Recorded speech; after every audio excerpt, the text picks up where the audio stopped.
Oh, yeah. Matrix sweat. Smells like kung fu.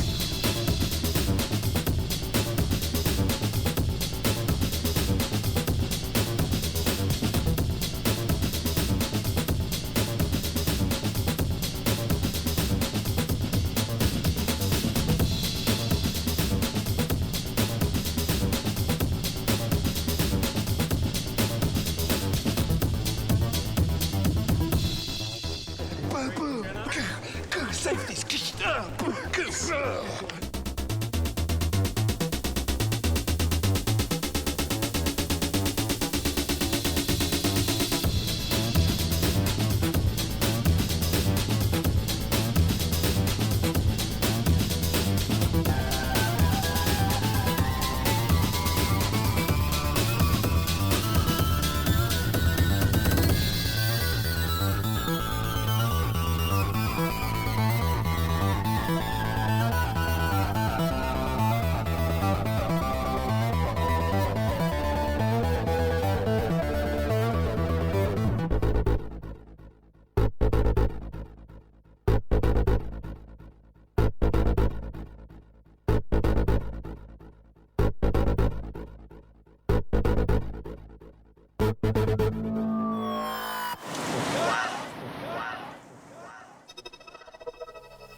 I don't think you very often have the opportunity, frankly, to read something and go, you know something, this could really impact how we view a particular genre. Yeah, I think this has that opportunity, and I think people will mimic it.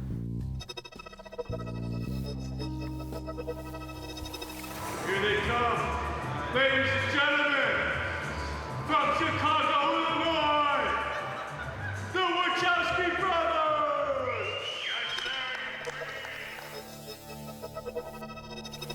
I think the Matrix revolution has begun and continues to grow as time goes by. We were really fortunate that Warner Brothers let us put the whole creative team of Matrix 2 and 3 under one roof.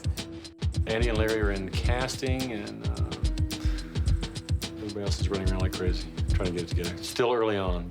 We're actually testing some physical fights, and we'll be shooting some special effects for Matrix 2 and 3. Well, we're preparing for the next two films, which means we are trying to flush out what the film will look like.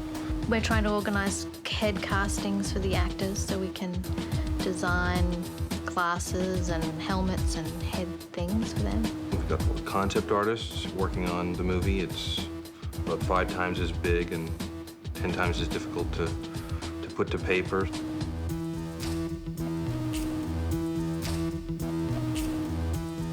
Today we're training. It's the second week. Mr. Weaving, Agent Smith is over there learning how to fly punch. There he goes. We've got a long way to go. You know, with two films, there's twice as much as you would normally get on a film, and these two films are more complex than the first film. When we made the first picture, nobody really knew we were doing. We were kind of under the radar.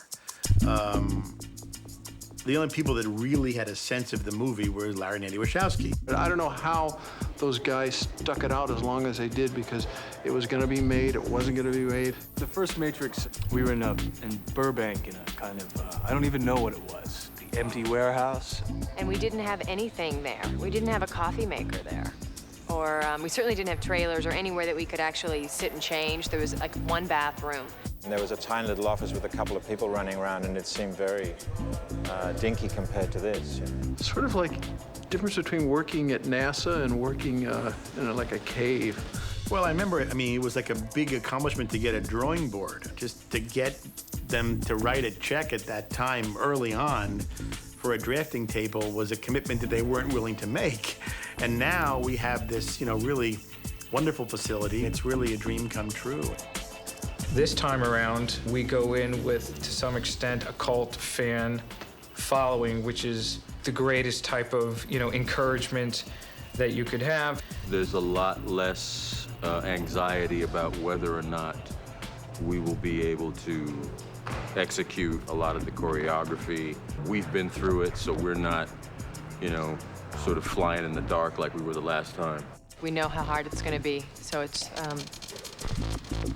we know the challenges we have ahead of us. Well, the thing about it, and it was true of the first one as well, is that, you know, I love the material. You know, I love the material. I love the character, and I love who I ended up working with. So that is something that, regardless of what has to happen, that's just that's the thing that kind of gets me through it.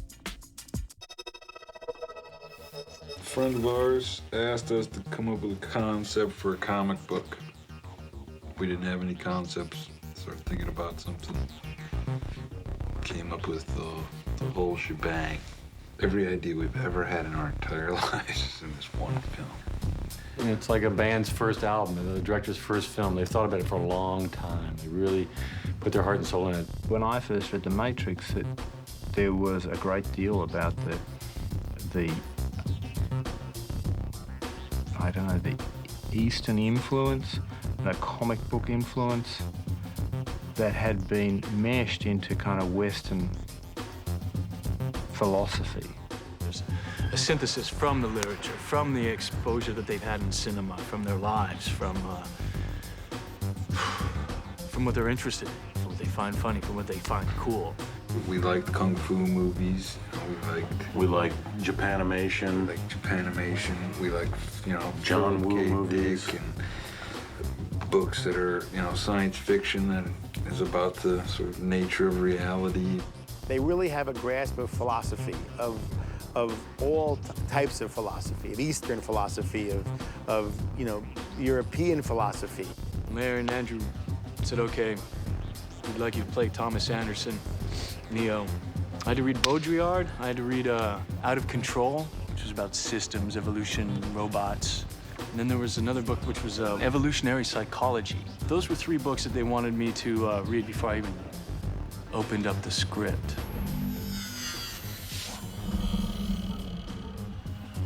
Well, I mean, I guess for myself, to play Thomas Anderson, he was searching for the truth to his life. He felt that something was wrong.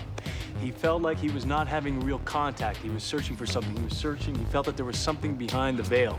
You ever have that feeling where you're not sure if you're awake or still dreaming? All the time.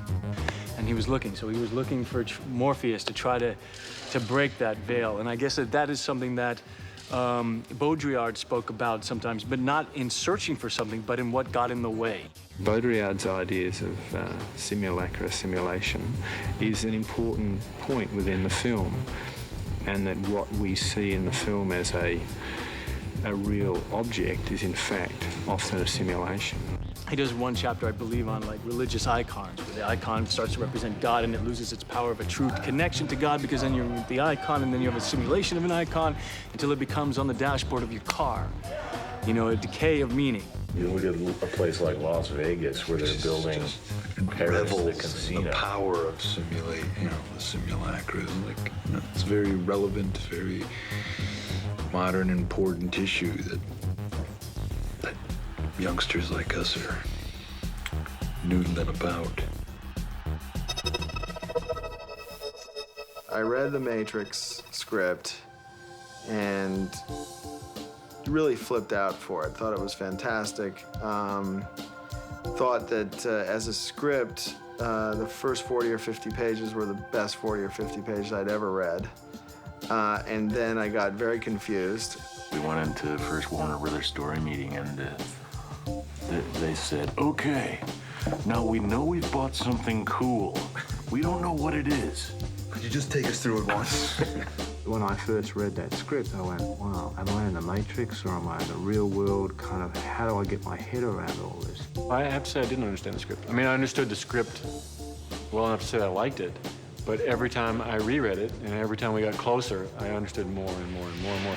I had questions forever, and they would have constantly tried to change their plot, and they were, now, Bill, you just don't understand. I have no idea why people who've read this script of the first Matrix found it confusing.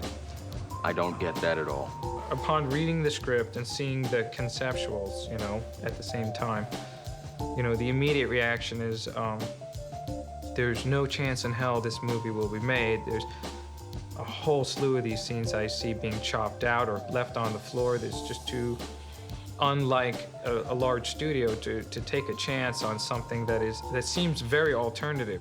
You know, I've said to people often that, you know, a movie this smart, it's almost a miracle that it got made because it is so smart. It took me a lot of readings and a lot of conversations with everybody to fully understand the script. But I just remember thinking, I mean, they don't really think I'm gonna do this stuff like running, like jumping from one building to another. I was like, well, no, of course I'm not gonna do that. And like running sideways along a wall. It's like, because everything was really specifically put in the script. They want you to understand what you're gonna see. And particularly in an action movie, it's very hard to do that because people aren't either used to reading it or they don't want to write it, you know? And, you know, the legendary story is that, you know, you'll see in a Western, you'll see, you know, 1/8 of a page and the Indians take the fort. That 1/8 of a page, the Indians take the fort, could take a month or two of shooting if you're gonna, but you know, that's the director and the stunt coordinator, everybody gets together and plans how the Indians take the fort. When these boys explain the helicopter sequence, or when they explain in the new movies the car chases, when they explain that stuff, they're very clear of what you're seeing, which makes it easier to budget than just the Indians take the fort because you know where you're going. It makes it easier to see what's going to happen, so it's easier to understand the picture. And it's also great because they know what they're doing. Well, it's funny. I mean, one of the great things about them is how idealistic and ambitious they were when they sold us The Matrix. You know, they said, look, we have this trilogy. I said, well, let's just try to figure out one movie, guys. It'd be great to get to 3, but let's try to 1. They said, we want to direct it. And at the time I said, look, you know, I don't know. I'm going to have a hard enough time explaining to people what it is we're going to try to make here. Now to try to sell you guys as first-time directors and this size scale with this kind of complexity, that you're asking too much of me, really. I don't know how to deliver that for you. So they wrote Bound. I'm trying to seduce you. Why? There was one scene in it, which was the sex scene, and they wrote in it, this is the sex scene, and we're not cutting it. And they wrote it in a script, and I like that. I like that it's funny, it's a little bit naive, and it's also tough. It was fun because it was a low-budget movie, and we did the temp music ourselves. You know, we came up with stuff, and I cut it all in, and we really worked hands-on together very closely for a long time and created this little, what to me is a little jewel of a movie. I love Bound.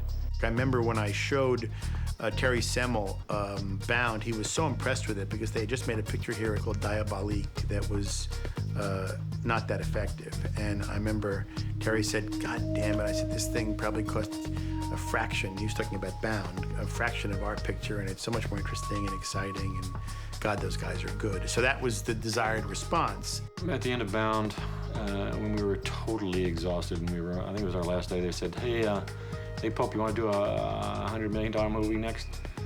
I said, no, absolutely. I don't think you should do a $100 million movie, and even if you do, I don't want to do it. Because I know that the more money you have, the more heat rains down on you. How are these guys gonna make the jump from a $5 million movie to a $65 million movie? And I was afraid for them. I kept trying to talk them into, let's do a $20 million movie, let's do a $10 million movie.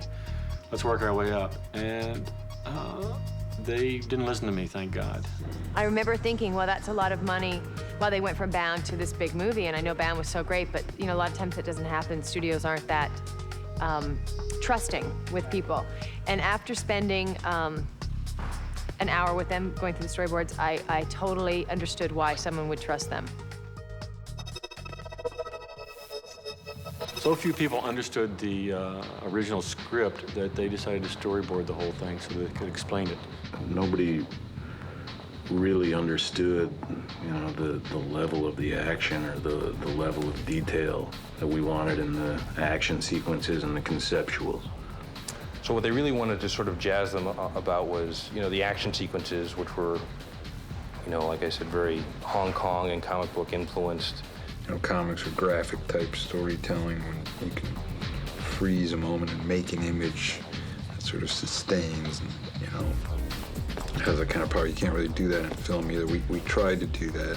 They love comics, and they worked in the world of comics. They wrote the first comic book that I ever got a chance to work on way back when. My big break in comics was called Ecto Kid.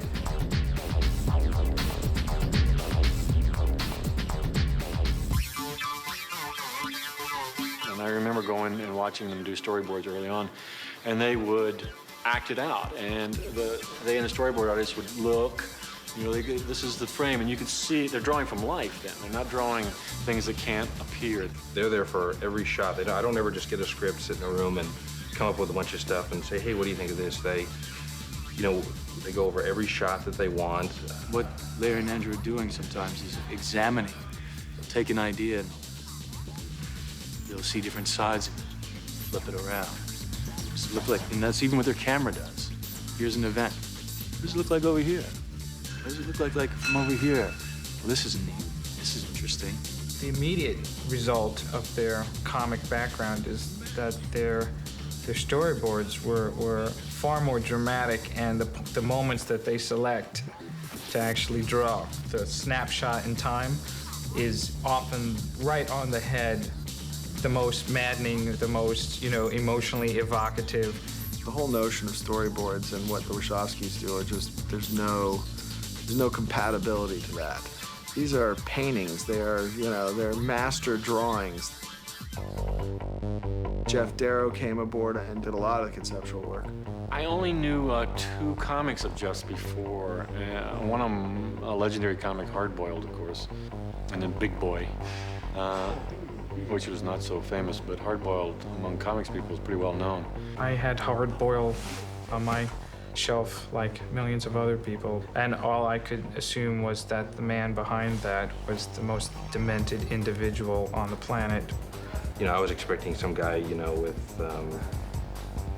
you know, covered in tattoos and piercings. And I assumed he was, you know, a very skinny, scrawny methamphetamine abuser. When Morpheus tells Neo he has to free his mind, you don't gotta say that to Jeff. Jeff's mind is free. I mean, he's out there. I remember they tell me one guy wanted to know what kind of drugs I was taking. Sominex and Metamucil. They'd seen some drawings that I did that could have corresponded to images they had, especially with the sentinels and the robotic part of it. And I think they said that they liked the level of detail that I put in drawing. He draws so many details that it becomes serene. At the same time, inside it, in every section of it, is madness.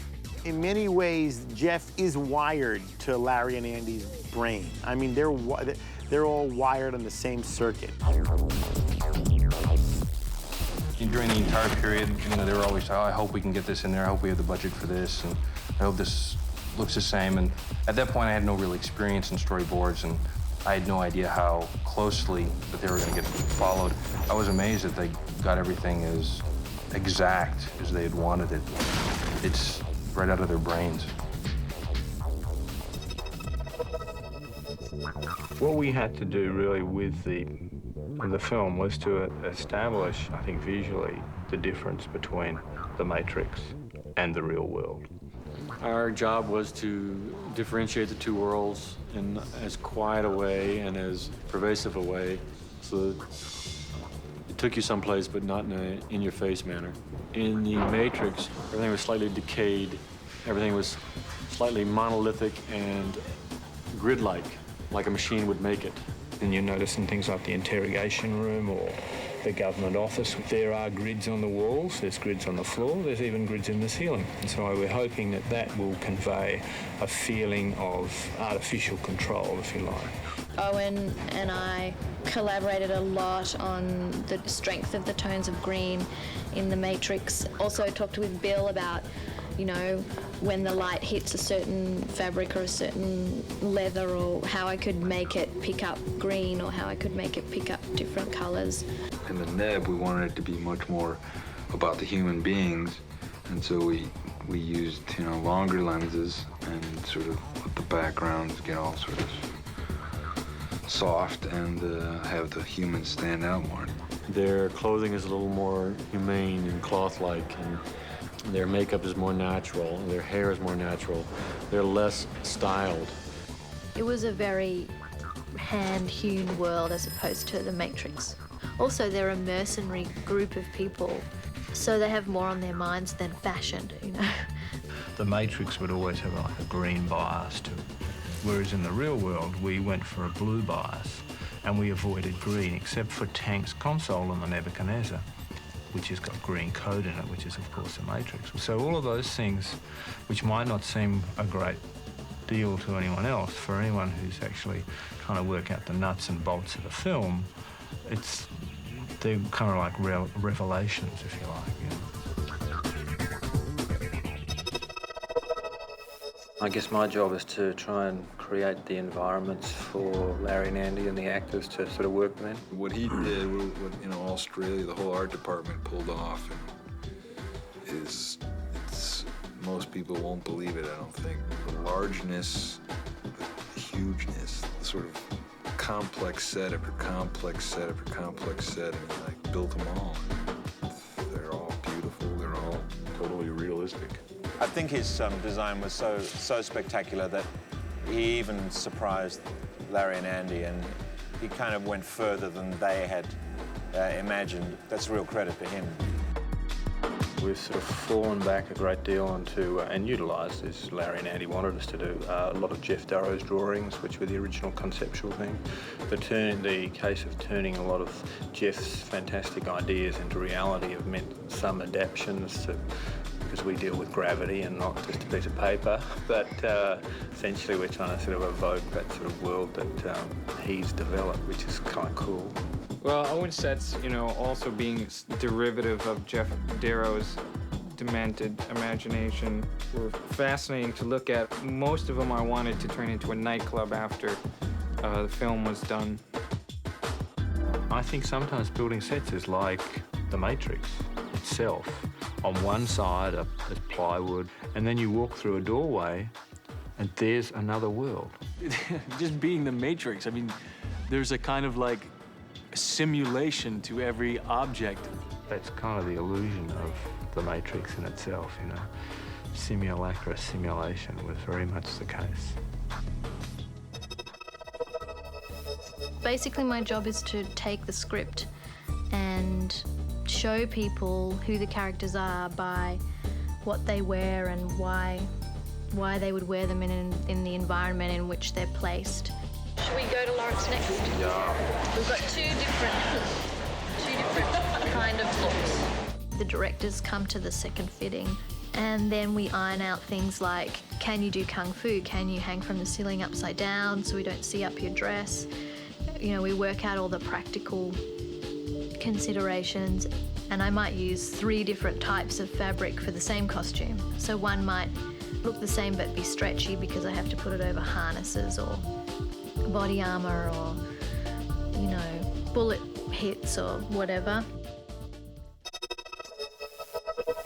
Visual effects, if you do it right, should be a part of the conceptual process, because if you are going after the unseen, then planning the unseen should involve the visual effects design. And Larry and Andy understood that right away, so they brought me in. It went during this time of development. We were speaking before of the sort of impact that comic books can have in terms of their frozen graphic moments. What we really like about slow motion is that it sort of brings some of that quality to action scenes, but what we also like is we like to move the camera. So we started off and we had this concept of shooting something in slow motion and moving the camera at regular speed. And Bill Pope, the pussy, wouldn't strap a rocket to his back. The discussion was, we put a rocket on, you know, on a dolly so that it zooms real fast. Well, that wasn't really practical because, you know, you wouldn't really be able to focus and see the shot. So it had to be some sort of effect. Somewhere along the line, they connected up with John Gate. I don't know how.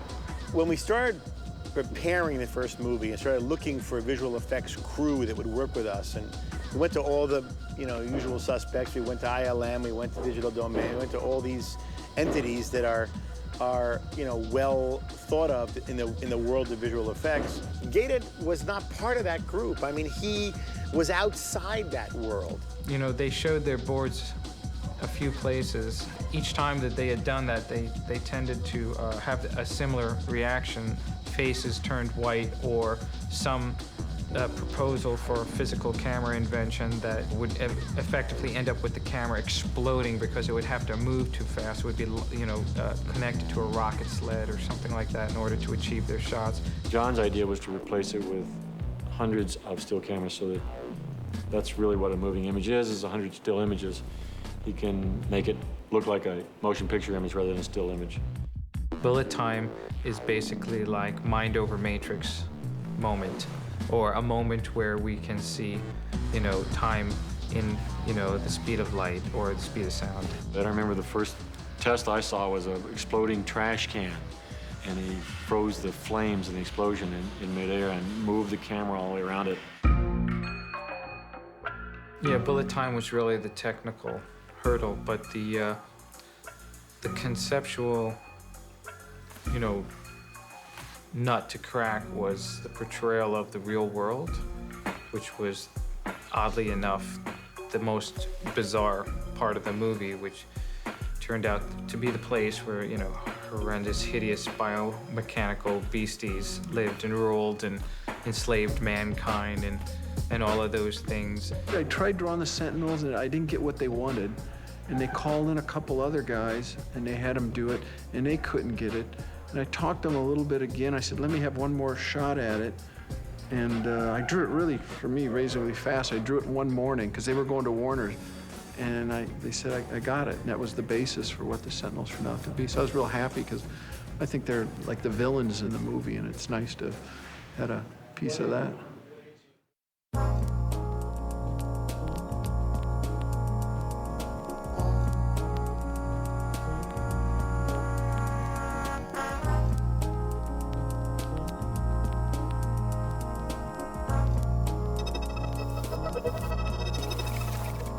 My kung fu, it's just no good.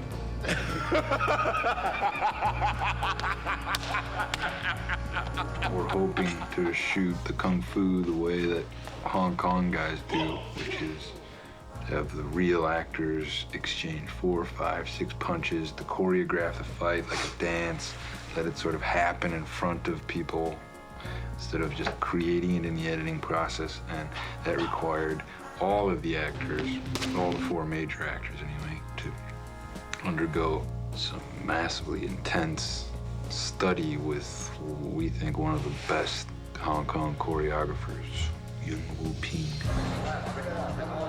同香港有啲唔同嘅，即係香港如果演員我哋即係平時拍一般動作片咧，即係演員打得梗係好啦，但有啲演員動作做打啦，有啲演員未必打得嘅，做唔到嘅。通常我用替身嘅。 Larry and Andy kept saying to me, we want the actors to actually be able to do the kung fu. We want them to do it. You know, I would say to them, you know, what's the big deal? Let's get the people who can do the kung fu. But the boys were convinced that they wanted to see these actors doing those things themselves. Actors always bring more to believability of it than a stunt person is, no matter how good they are. If you can raise the actors up to the level of the stunt people in the action, then you've got the best of both worlds. 開始兩兄弟咧同 Andy 都已經識咗4個月嘅時間訓練㗎啦。即係我自己感覺上咧就應該唔使係咪啊？應該即係2個月都已經好足㗎啦嘛。啊，可唔可以即係睇佢哋啲動作打拳一腳都唔響咧？我都頭暈啊！我經4個月都唔得。Sorry. We were very upfront with how demanding we thought the film was going to be. And we were just hoping that someone would be crazy enough to do it. I had no idea what we were in for. You know, they said 4 months of training. I said, okay. When I first talked to Larry and Andy, they said, you know, there'll be lots of training, kung fu training, and are you okay with that? And I said, yeah, sure, that's no problem at all. And I guess I didn't really think about it enough. I totally knew because I screen tested for 3 hours doing this stuff. This was part of my screen test, was 3 hours of what we do, straight, without like other actors to have time so that I can have a breather. I'll tell you one thing, those first 2 days kicked my ass. After the first day, I was so shattered and so shocked, and I realized I was so unfit. And we had so much to do. And I was working with these incredibly skilled Hong Kong performers who were looking at me like, he'll never get there. 見到佢哋打一拳一腳都唔似樣嘅，我已經有少少暈暈地啦，係死啦啫，咪就決定從基本功學起啦。佢話基本功法咧，即係從開始腿功啊、壓腿啊、練腿啊。 We started actually the last one on these bars. They had the bars, and you just kind of put your leg up. We would walk in and say, "Hey, Hugo, get your leg up." We'd all get our legs up. Get your leg up, Carrie Ann. Good morning, Kiana. Yes, get your leg up. And then you kick. Put some music on, and you kick for about 45 minutes. We're kicking and we're kicking and we're kicking and we're sweating and you're sweating and you're grunting and you're going, ow, you know. And the next day you come in limping. You know, Keanu made this decision and went through what was arguably one of the toughest training periods for an actor in a modern film while he was recovering from surgery to his neck. Yeah, coming into the training for the first one, I'd had a 2-level fusion in my cervical spine. I was getting paralyzed. So I had the surgery done. And then it was just a waiting game, just to see if it would fuse. But it really hindered me a lot in training because I couldn't train kick for like two of the 4 months. It was devastating to like watch because I was always like, oh, like it hurt me to watch. 即係戴頸箍嘅時候咧，我知道條頸有時咧，我哋出型嘅時候盡量唔俾佢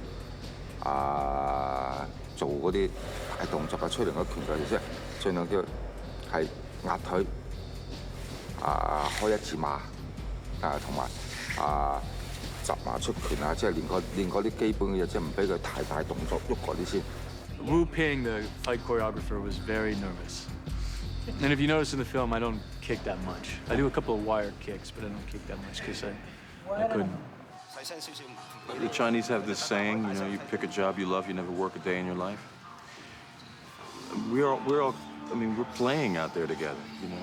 There's a lot of playtime that goes into this sort of hard work of the training process and the choreography and the fighting and all that. We have fun with each other. And Wu Ping is largely responsible for setting that kind of tone. He's second generation. There's such a wealth of knowledge and experience. Him and the people that he works with are great teachers and, you know, instructors. Yeah, well, we basically had the basic structure, the big broad structure of how we wanted the fights to work. And then he just would rough in the fight. He'd do some things, we'd see him, we'd decide what we liked, what we didn't like. What we had in mind was just being able to see the guys jump and hit. Jump and hit. In the two shot.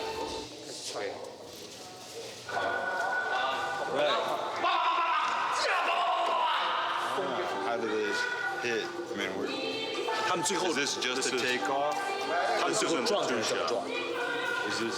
最后两个人在空中撞。也是这样，在空中一去，他打我枪，我好像就空中杀。And when he fly, he actually fly out of the shot. Another one out of the shot, and then one shot they hit each other. That's what he's thinking. That's what I thought he was thinking. All right. Okay. So you want to see them hitting, flying, hitting in one shot. Is that what you're thinking? That's what we were thinking. Too hard. 是不是太好笑？唔緊要嘅，我哋用。Oh, instead he doesn't have enough people to draw. Well, guys, we'll get on there. Okay. Go.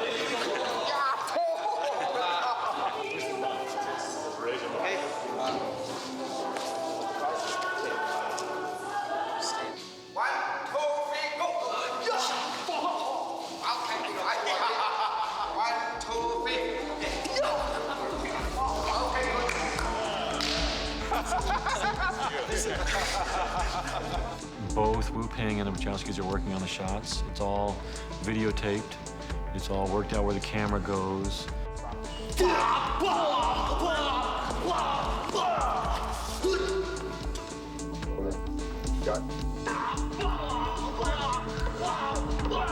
And then basically they would start training the actors with the team to learn those exact moves, and they would just practice it over and over and over and over. Sure we don't move on that? Just stand still, huh? Yeah. Okay. Coming at you. Okay. I mean, the dojo fight with Keanu and I can't even tell you how many times we practiced that. And, like, just the first part of it. You know, we spent like the first 2 months on just the first movements. You know. He would look at us and develop with us, collaborate with whatever our body styles were, what our style was. He'd let that develop. 只每個人就強項個差唔多啦。我 K 人嗰啲就即係女人個身形美感嗰出，我俾威一打教佢威一跳啊彈啊，即係走路啊，即係個姿勢靚些少咁樣，即係佢呢啲係佢強項，佢動作即係有少美感咯。Lawrence 咁樣咧，佢本身，我覺得佢本身天生嗰種彈跳好啲啦，同埋 Keanu 咧，我覺得佢就好勤力，即係次次覺得自己好似好唔夠咁樣，即係有時點解我哋禮拜日休息嘅嘛？有時禮拜日都要求我哋再練啦，即係練好啲，即係我覺得佢即係。Keanu 咧，佢個性格就好勤力，好想做好件事。So maybe, come in. Good. Pam pam. Bang, bang. Maybe I can go. Can I go like this? Yeah, no problem. And then step in. Oh, yes, no problem. And then Yes. Hugo 咧，我覺得佢就比較硬淨啊，即係好似好啲人咁，佢真係好似嗰啲人咁啊，即係佢係好硬淨。Okay, good. Not too much pressure, but enough, right? Solid, yeah. So.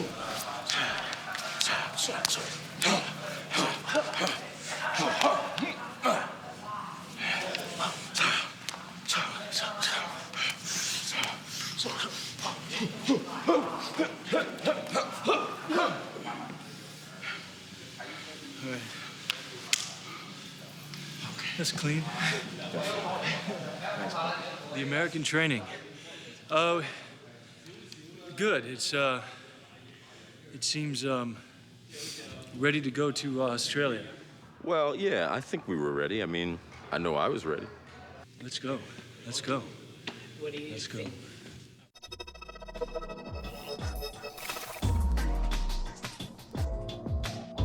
Sydney's a beautiful town, I gotta tell you. I've never seen nothing quite like it. Good. Australia provided several things that were all related to economics that brought the cost of the film down quite dramatically. It's odd that studio was so hands-off with fairly new directors. I mean, they had done Bound, which was a great film previous, and I'm sure they had confidence, but obviously the budget had escalated quite a bit further than Bound's budget. We didn't have as much immediate supervision, and I actually believe that ultimately allowed a lot more artistic integrity. That's one of the reasons why we ended up going to Australia. I think the brothers knew instinctively that a long way away is better, especially for your first big movie. No, we saw it as a way of making a movie. Making a movie. Could have gone anywhere, basically. On the first day of the shoot, we had a kind of blessing, a Buddhist ceremony. We had a big pig, big feast. Let's get some fruit, some candles, some incense. Auspicious day. We've just started filming, and we now look forward to like 5 months of filming, and we're just like at the beginning. It's almost hard to imagine the end part of it. I felt like there was a really great excitement about it. I remember when we showed up, meeting the people who were building the sets. It was in a new studio. You know, costumes were being built. We were getting ready to go, and it seemed like everybody who was working on the picture had a genuine enthusiasm and excitement about what they were working on.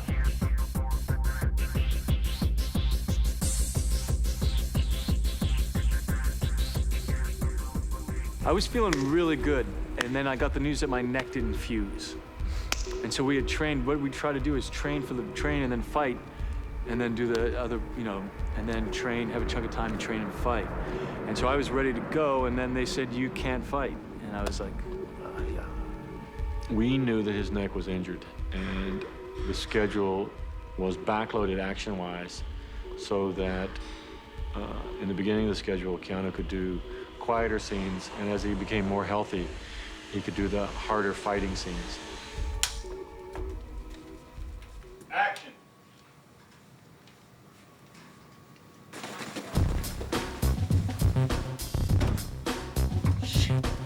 He needed to look ill at ease in his clothes, his suit at work, and kind of like someone who'd just woken up. So he was just a little bit disheveled and nothing quite fit him properly. The brown coat, the brown jacket. Oh, it was fun. We went shopping for that. We went, I remember one of the first experiences I had with her was just going to a flea market, and to an antique kind of flea market, and just walking through it and looking at, because we saw some shapes that worked on me and didn't work. The most important part is the reveal. Yeah. And a bit of the guy in a box. What if they, You guys met Robert? Not yet. Sorry. Hey, This Larry. is Mr. Steadicam. Hey, how are you, Robert? Mr. Riley Stanley. The bailout guy, the parachute. Save us. The good thing about two directors is they can act the movie out for you. So show him that shot again, guys. Go frame up this stuff. This is the good thing about having two directors, I think. They can act out all the scenes, and they can. Action. Oh, got. Somebody's gonna be here. We're gonna have somebody doing photocopy. Nice to We'll see it, and he'll say something. Stand by. Action.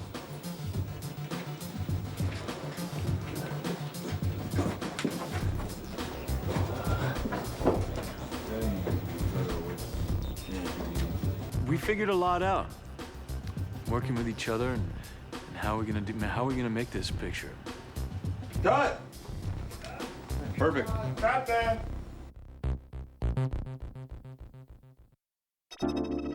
Keanu's first trip back to the Matrix. This is Keanu. Once the veil has been lifted from his eyes, the first time back in the Matrix. That's his trip in that car through Chinatown.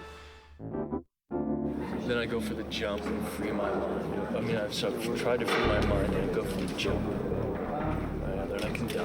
And then I learn I can die in the neb. And then I find out that I'm not even the one. The thing that used to convince him before he was told the truth, it now looks remarkably fake. So green screen is too sophisticated a technique. We can make it look real. So I wanted to use something as fake as Hitchcock's old rear screen projection. The same way, you know, Cary Grant looks fake driving down the street in North by Northwest. They got a pretty cool quality out of it. I mean, it's an unusual thing to do these days, true, but the colors were nice and saturated, and the sort of defocused nature of it made it very dreamy. So that was the first day I got to work with Mr. Fishburne. So that was cool. Unbelievable. Isn't it? But you know what I loved about that scene, it was great, was that even with the knowledge that what his life was, this kind of simulation, was that he's still fascinated by the technology of what the Matrix is.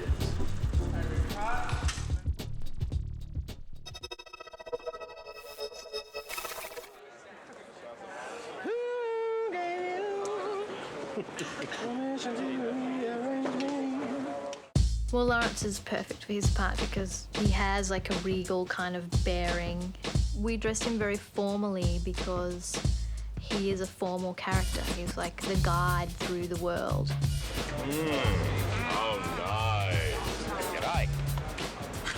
Here we are, in Oz. And I've one question. Where's Skippy?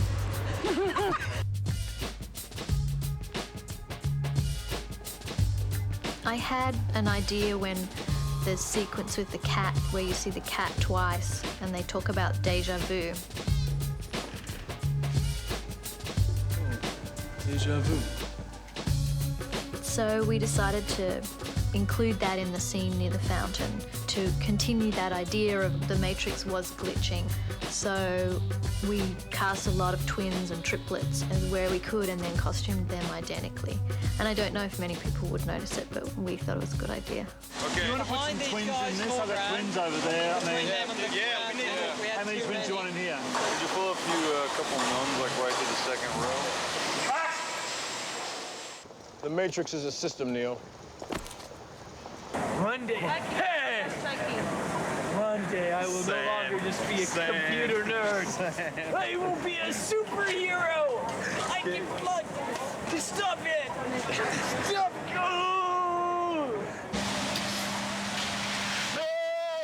They agree on everything. What does that tell you what I think of your idea? Were you listening to me, Neo?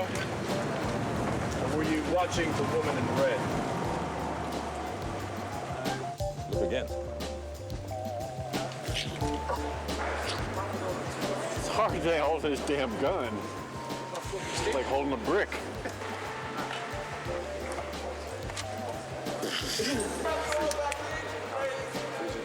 So you liked this better than anything, or nothing? Freeze it. Just freeze it. We'll try it clean and naked. Clean and naked. Freeze it. We're establishing everybody in these shots? Yeah, the order of events is we're going to shoot the background with nobody in it whatsoever. Then we're going to shoot the fountain with a really closed down shutter, which means like when you shoot those water commercials and you want them like super crisp. Then we bring in the crowd. We shoot those guys for all the three angles. And while the people are walking through the frame, we're going to ramp the camera from 24 to 96, right? And in that moment, we're going to stop. We're going to pick a frame that looks crisp and digitally hold that frame for the rest of the scene. So everyone's like stuck. This isn't the Matrix? No. It's another training program designed to teach you one thing. If you are not one of us, you are one of them.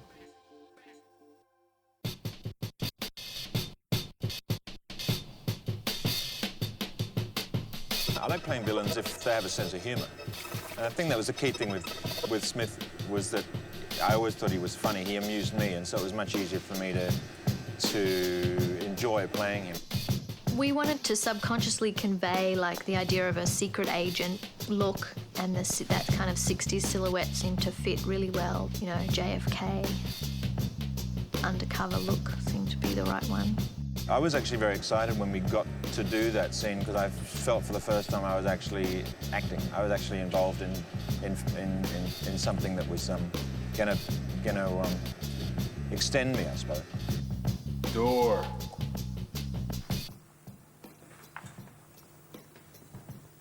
Cut.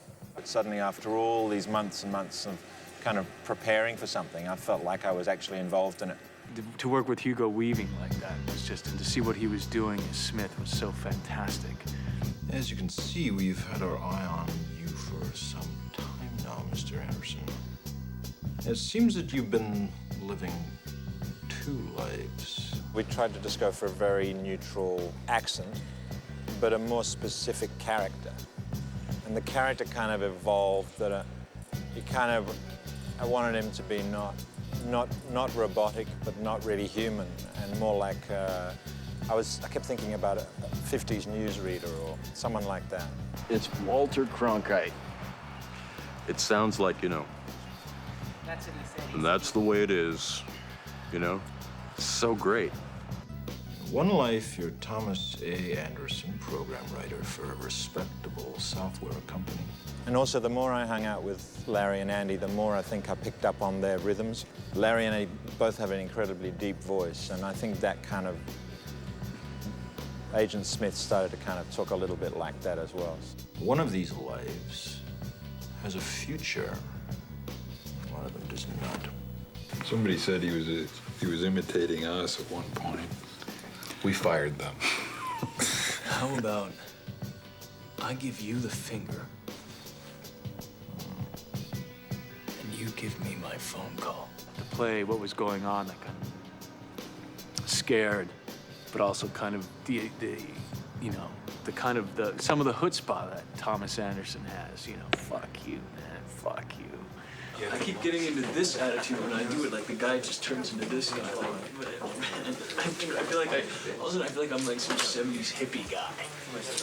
You know what I mean? I really feel like I turn into that.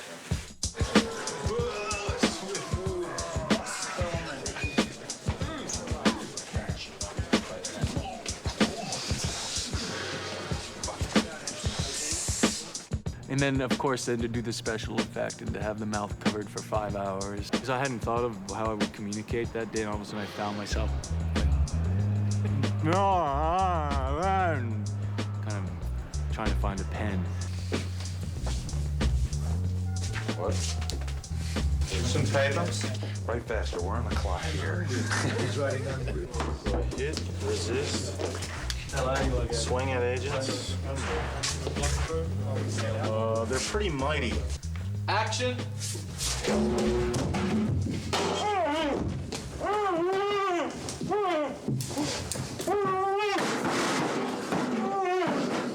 You're going to help us, Mr. Anderson, whether you want to or not. Cut! That was a good day. That was a fun day.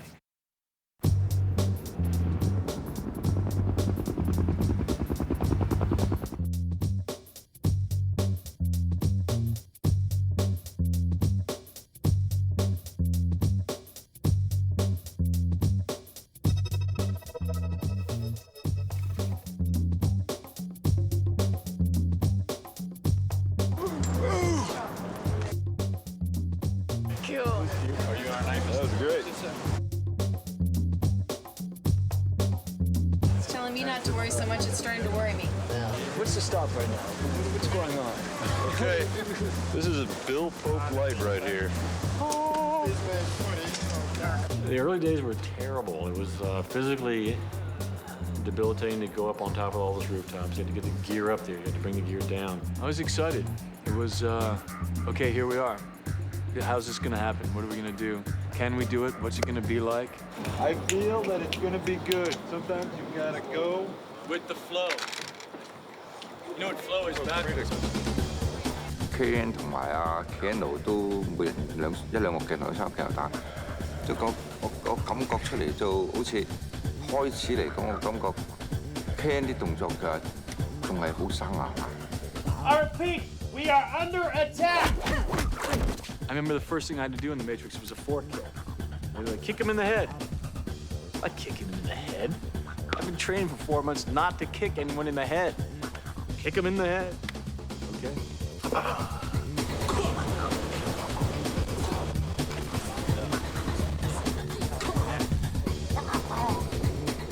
Keanu 有一個鏡頭，即係捉住人，即係啪啪啪啪踢幾腳嘅，踢幾個基本上個前邊有幾個已經 OK 啦，佢仲想要好啲，所以我30幾我哋就叫 cut。Keanu 好似有啲唔高興，我點解唔俾我跑啫？即係我同佢解釋話，我哋係專業人士嚟嘅，我哋話 OK 就一定 OK 嘅，你放心啦咁樣。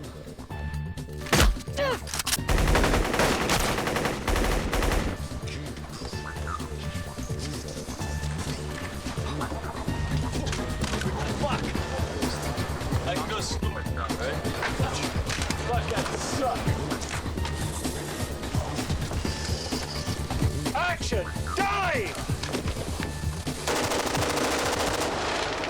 Cut! Oh my gosh, and that first day we did it on the rooftop, I woke up with it, like my neck went out and I couldn't move and I was crying, you know, thinking, oh no, and they brought a masseuse over to get it out and we did it. Thank God for Advil. Oh, yeah, very good. Yeah. And act!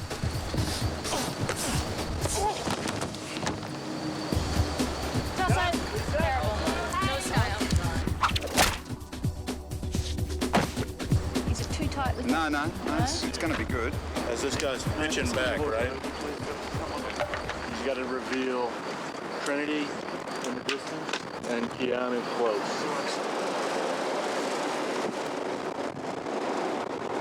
Is it a thud or is it? It's a good test run anyway. Those things are sort of slow. Maybe we shoot it. He should like go and then fall out of it. Excuse me, mate. Could you pull that out of my head, thanks?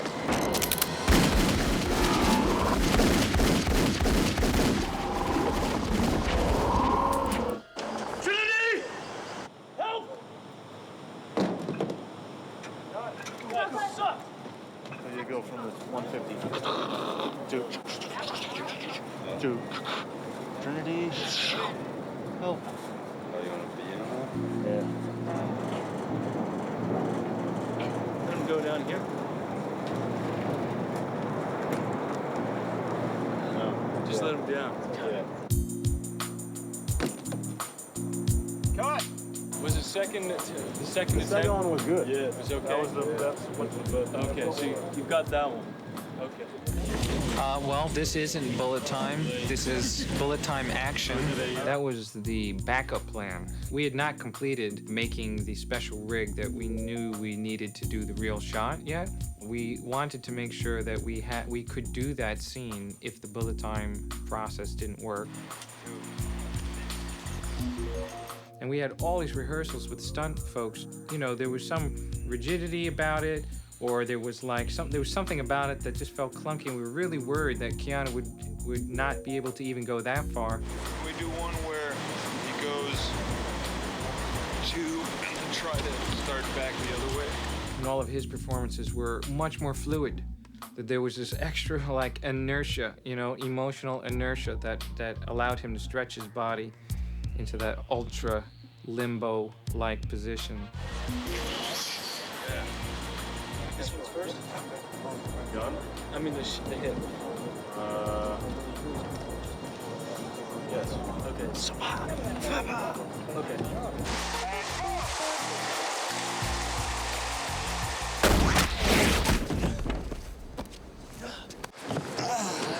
Okay. And you want this knee to come up? Yeah. Dodge this.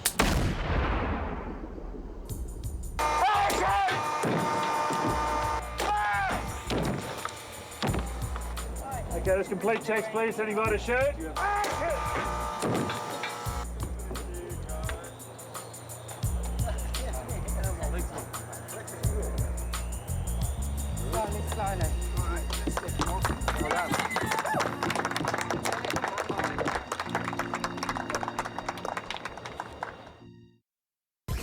Police! Hands in your head!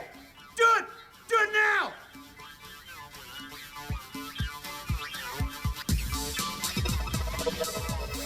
Trinity wore the most bare skin of everybody, so that you had that distinct difference between something black and shiny and kind of metallic looking and then somebody's flesh. We spent a lot of time experimenting with, you know, what different fabrics did in different types of light so that we could get Trinity really like a mercury oil slick.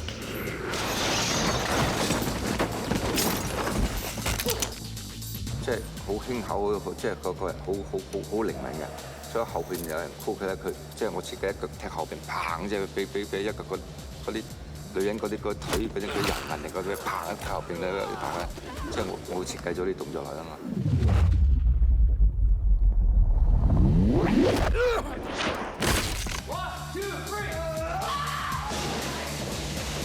I I spent a lot of time last time on the wires because I did wire work. It's challenging, and then all of a sudden you kind of like find your way with the wire, and you feel like it's also very sore, like it hurts to do the wire. But then you kind of find your way on it. Suddenly you're able to do things that you didn't really think you could do. It's sort of more of your mind getting around it than anything.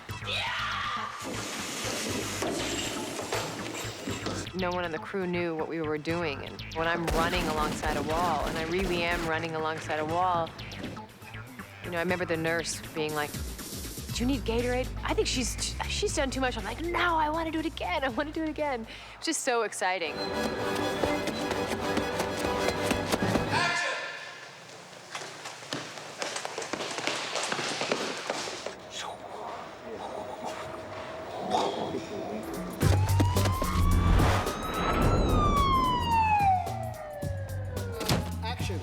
Stunt people don't like work on wires all the time.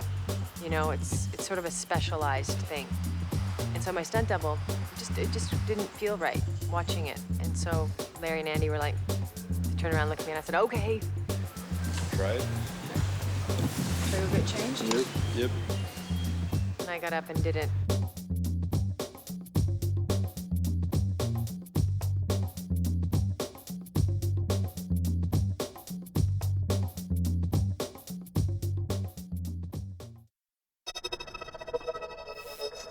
You're on a mission here, don't forget it. Joke's over. Mission time. When we got to move inside and make the government lobby, seeing the world change.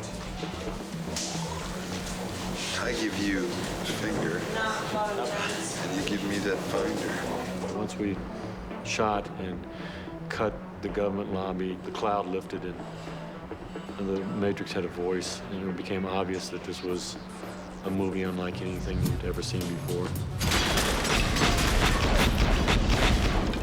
There's this one sequence where they're panning with me as I'm running down with the guns. You know, they're literally setting off 1,000 bullet hits and moving 5 cameras. And I love that moment where sirens go off and, you know, it's like, here we go, you know, and we got to shoot now and you got to hit it.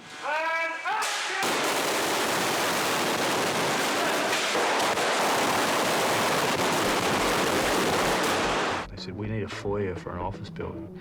And it's kind of like a mausoleum, you know. They wanted to be able to run along the walls. They wanted to be able to do cartwheels, so you obviously had a lot of wire work, so you needed to build a set that you could either access from the middle with wires or lower parts. Would you please remove any metallic items you're carrying? Keys, loose change? Holy shit! He needed clothes that would be practical within those actions. And he had a lot of guns to carry, and he had to conceal them. I wanted him to have a bit of a gunslinging attitude. Got it. And then you just keep rolling. Ready? I wanted a very specific, very stylized approach to the destruction. Basically, we wanted to be able to have these concrete pillars be reduced to apple cores.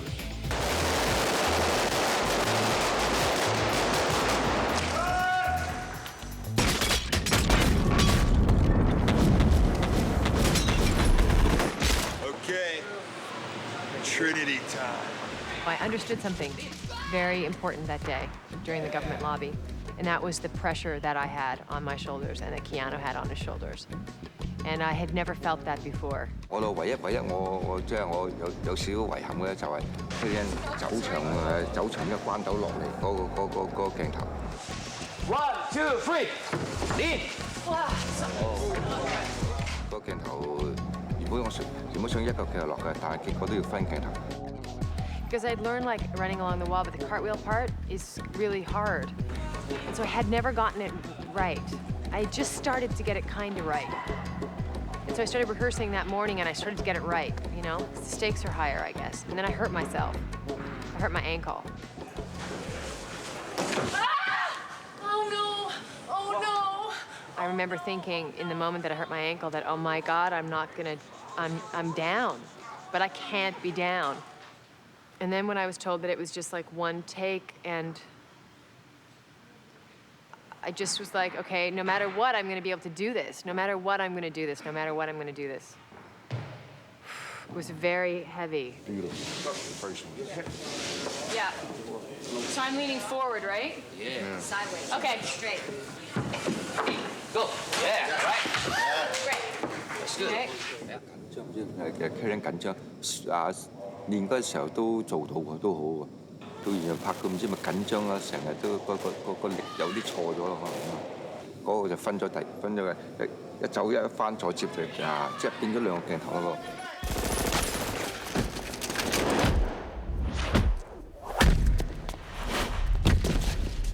To see Keanu do that quadruple kick, and that they've been practicing for 4 months, and suddenly see it work, and it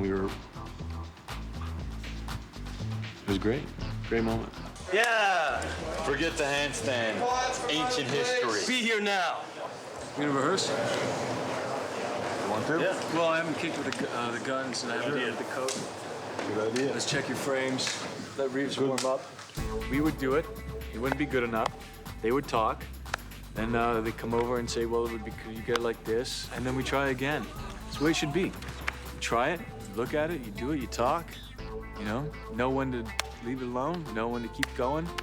I tended to not know when to leave it alone and to keep going. Hands. It's okay, right? Okay. American style. Good take. No, Kung Fu style is good. Well, I don't know, because I want super take. You know, what I called super perfect. He was the last to give in. He was the last to say, this is the best we're gonna do, and let's move on. You're gonna do better than that? Well, you have a good end. Actually, you have a good end here. You have a good Whole thing say, good. Yes. Yeah. You want to try one more? Yeah. Okay. Let's try one more.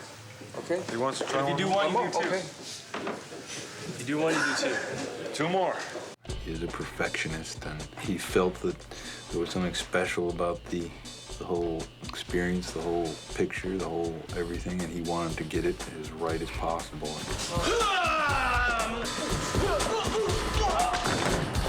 Keanu, of course, wasn't satisfied. It had to be super perfect.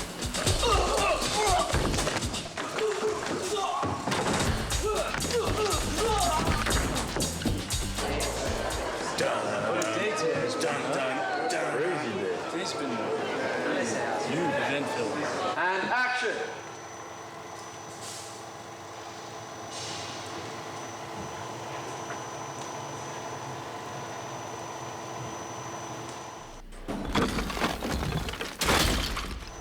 Cut. 8 days till dojo. 8 days, that's an eternity. That's an eternity.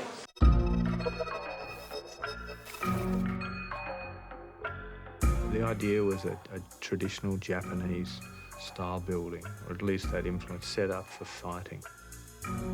The dojo, in fact, had been built well before we actually were going to shoot. And because of the injury to Keanu Reeves' neck, we couldn't actually film that set. So the actors had rehearsed in it for about a month beforehand. This is the moment you've been waiting for! Oh, good morning. Good morning. Here we are. Actually gonna do this. Day one of shooting, technically. It's day one. Let's start with this one. There he is. All right.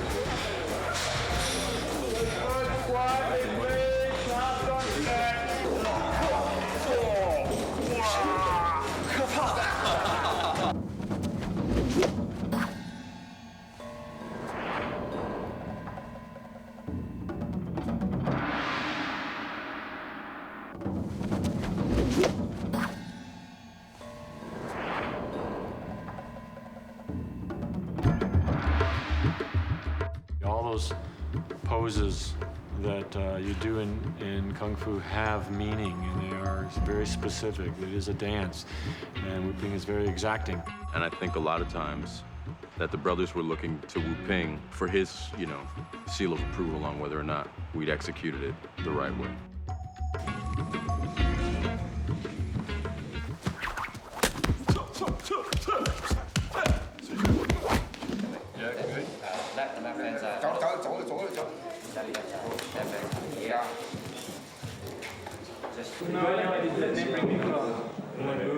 Keanu and I were very much in sync with each other by that time.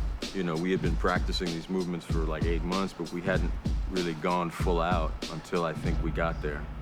We were always concerned about the dojo scene. I was sure they were going to get hurt. They thought they were going to do full contact. They'd kill each other. You could tell the actors are totally into it. And Keanu's little ad-lib of that thing,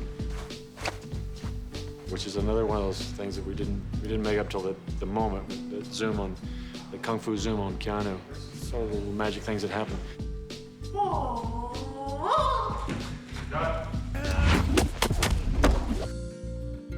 We did 21 takes of the 3 kicks. Keanu goes up, kicks me 3 times.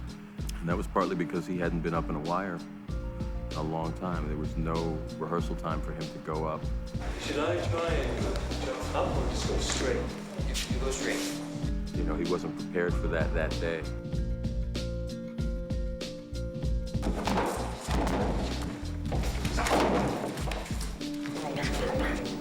No, fucking windmill.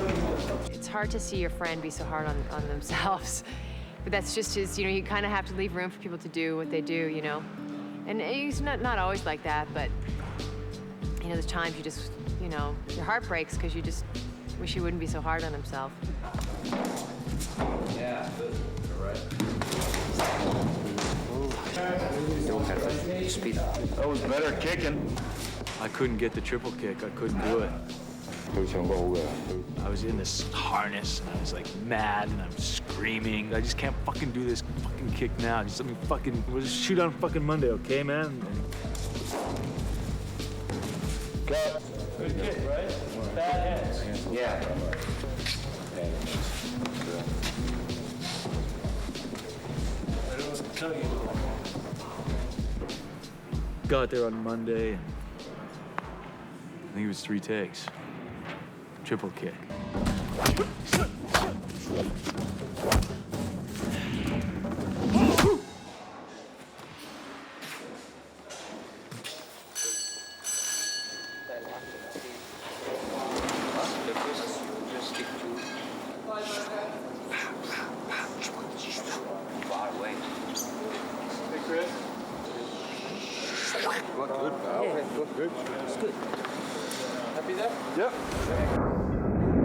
There needed to be a lot of room for Morpheus to be able to do this extraordinary kind of eagle flying kind of kick. And they used a heck of a lot of light in it. Incredible amount of light, high-speed cameras.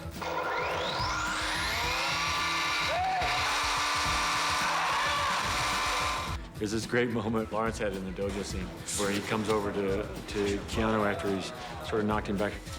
Fuck! And we could tell that Lawrence was, by God, he was into this thing. He starts coming at him.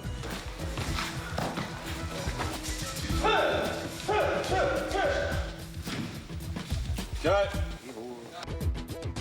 The most surprising thing was that we hurt each other a little bit. We bruised each other up pretty badly. When we were training, you had no contact, or you'd have light contact. And then there were certain moments where you had to have more power. We weren't pulling. We had been practicing these movements for like 8 months, but we hadn't really gone full out until I think we got there.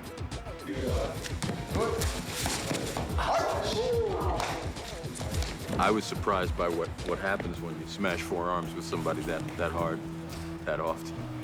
There's a sequence where I fly over him, do a backflip, and land in front of him, and he turns and hits me. I got a pretty good sternum shot there.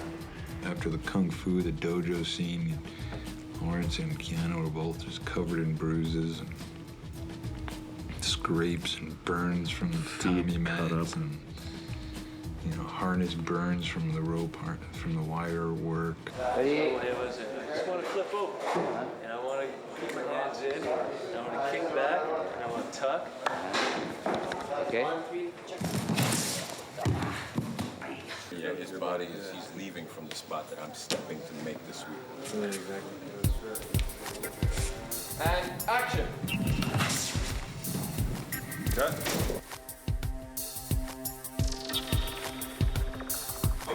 喺度，都定喺，都定起定。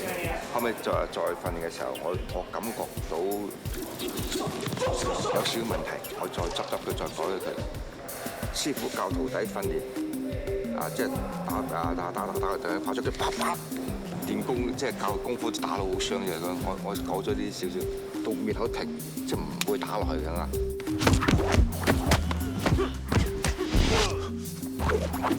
將啲少少嘅嗰啲訓，好似有啲訓練嘅感覺落去嘅。I know what you're trying to do. I'm trying to free your mind, Neo. During the subway sequence, Larry and I got sick. We were in down coats in the summertime. It was a cold set. It was a damp set. What looks like a really simple scene just took forever and ever. The initial plan was, well, we'll go to a real subway station and we'll film. And then when you looked at what had to happen in this environment, it became kind of obvious that we couldn't shoot in a real subway. The set was fantastic. I think it was actually part of an old wheat storage facility. There was a real train track which they'd kind of built a subway station around.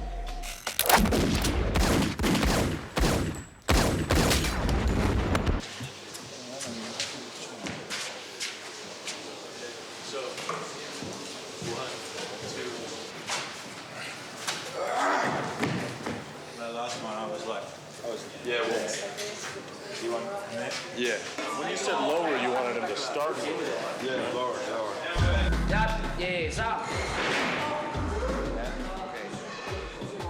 Oh, the wire work was fun, except once you're in a wire and you're stuck in the wire and in harness for a long time, the harness starts riding up, and it's got to be pretty tight. And I remember it squeezing my kidneys.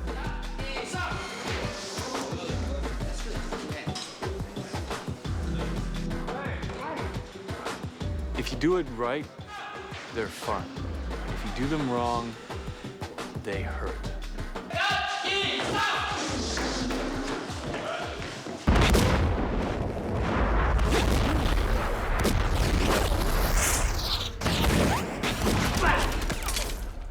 You're empty. So are you. Hugo leaving, relaxing at home. Now the gun's supposed to be at each other's. What are we doing? Directors! Yes. Okay. He's right here. Where do you want these things? Just go up to like an inch away. Oh. So don't put it to his tongue. Right. Like that. Yeah. Okay. Yeah, that area. Yeah, that's good. What does it look like right against his head? Just do that. Okay, that's pretty good. Action. You're empty. So Good one. Cut. When we were shooting the subway scene, we had to really contact each other, really kick each other, really punch each other. There was major contact happening. After the dojo, I realized that how we train and how we film are two different things because you have to have contact. And we had to start hitting each other. You couldn't just fake it because with the way they were shooting, you had to hit. Yeah, I just want to drop that. I'm going to drop this my shoulder. Oh, no. Okay.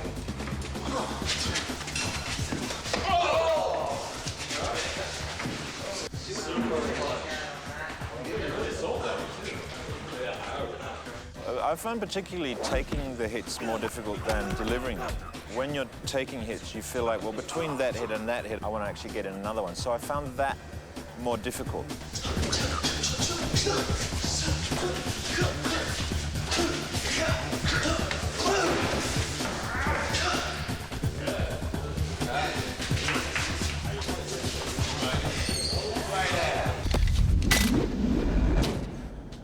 When the wire hits you, if you have your feet higher than your head, it'll fucking spin like this. So have your feet lower than your head. I got to work with an exceptional stuntman and Chad Stahelski. When I speak about the fights and the action, I think of it as the two of us. Yeah, good. Yeah.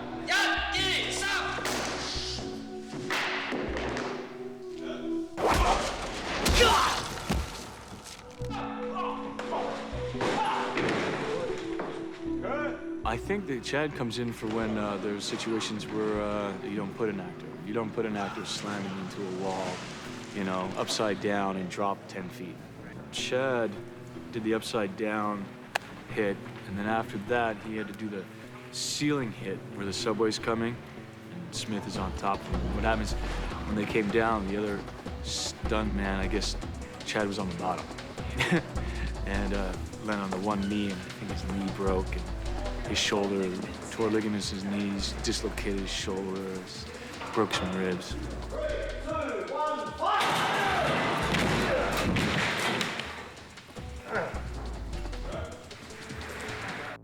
They had this contraption, the monster, which was a hydraulic air pressure. It kept driving people into the ground. So Darko went he had to crash to his newsstand. That was very scary for everybody because we thought he might have, been very badly injured or perhaps even killed, and we were really worried about that, and that was a horrible evening for everyone.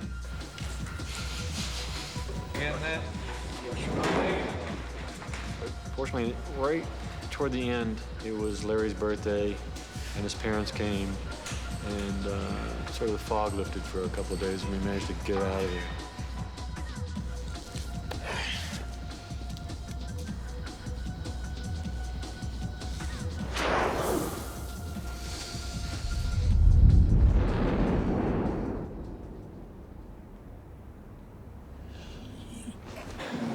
So I can get up, his wife coming up, and look, I can get up, look at him. Yeah, get up, look, wipe. Almost like when a wife takes you straight in. Okay.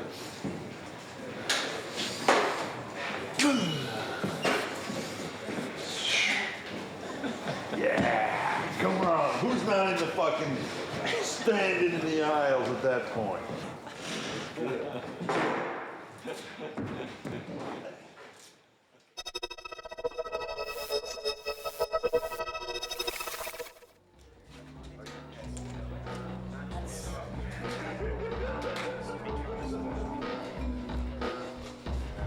I remember sitting in there thinking I was in an office block overlooking Sydney, and there was this fantastic cyclorama of the Sydney skyscape. It was completely real, except it wasn't, like the movie. It was really cool to be able to stand up on that floor and walk from one office to another office and another office and never once lose sight of the translate. Biggest translate in the world like that? Are you interested in a stat like that, a little stat like that? Is it the biggest translate? The biggest one-piece translate in the world? Yes, it is, Josh. We did computer generate the translate so that Sydney was not identifiable. There's a few buildings in this background that are not where they really are, because we're covering the Opera House and we're covering Sydney Harbour Bridge. And I mean, even though the movie takes place, we're not saying it's not Sydney, it's just an unnamed city.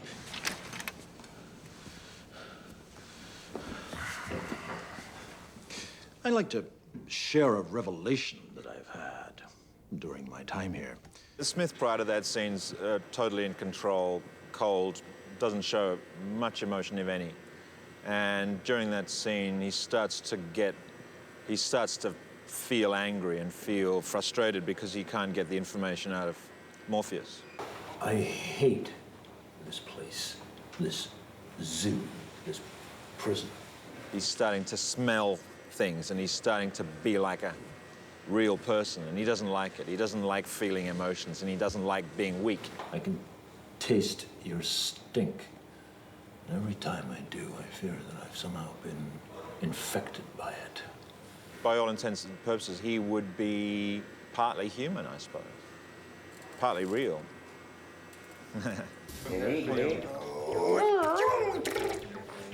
I like to think that Morpheus is aware of everything that's going on in that scene, or at least he's struggling to maintain his awareness.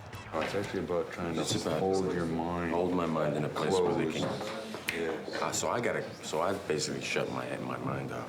Yeah. Or I've drawn a curtain in front of the information that they want. There's another part of me that was really sort of sad that I didn't have any dialogue so that I could have a conversation with Agent Smith so I could say that, you know, oh man, I played this scene with Hugo Weaving, it was great. But, you know, I did play this scene with Hugo Weaving, and it was great.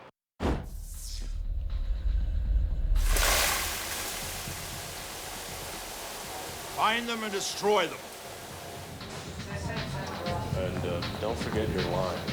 Oh, that's right, yeah.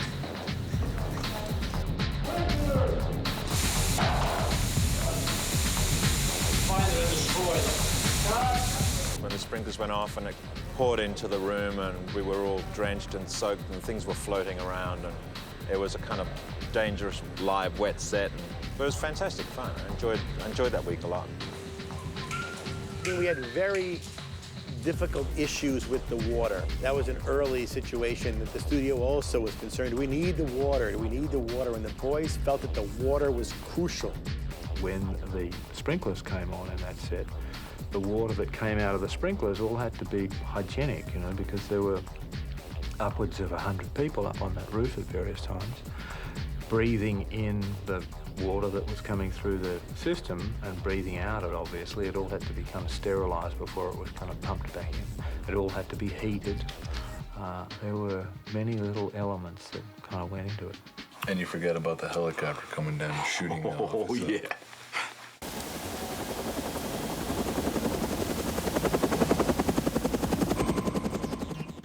That entire helicopter rig, which was a full-scale helicopter, not a real one, but made lightweight by Owen, and it had to operate on all axes and lift off and take off. The blades were all put in later by the visual effects people. Come on, honey, take us up. Hey, baby. You in there tight? I'm in there tight. Snug as a bug in a rug. Let's fly. Or do you want me up like this? That's the one. That's the look. No. It was very weird when I realized that it was all sort of rigged with explosives. You know, I had a moment's pause there. I kind of went, hey, who's responsible for this? You know? Steve Courtley and his crew built into the floor 350 air-controlled nozzles, which would, when the set was filled with water, simulate the machine gun fire from Neo, who was hanging in a helicopter just outside the window. And then you had that shootout of the glass in a particular pattern. And as you arc around that, that's when you're arcing around the other wall to get Jones. There's a moment where they shoot everything and then they cue the window. It was mind-blowing. The glass had to be blown out, and the only way to make it safe for the actors, the glass had to be blown out by pea shooters blowing sand. Hundreds of them lined up out of frame.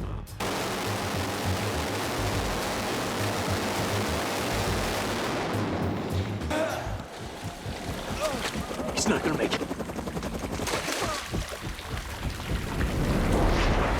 It's kind of ironic in that to achieve what seems like a fairly simple thing to do, to fly a helicopter down the front of the building, shoot a window out and rescue someone by jumping out the window, it's been over 6 months to actually achieve that whole element, because at the beginning of the film we were shooting on a government roof.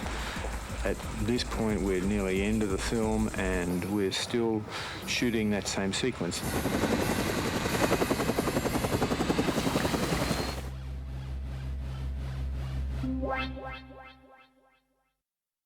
We're trying to get the Nebuchadnezzar finished for filming next week. There's always those final last-minute adjustments we're going to do. I remember everyone was excited to walk on the Nebuchadnezzar. That was really a cool day. It was exciting. It was like a new world going into a new thing. And it was sad, too, because we had to say goodbye to the wire team. It's heavy.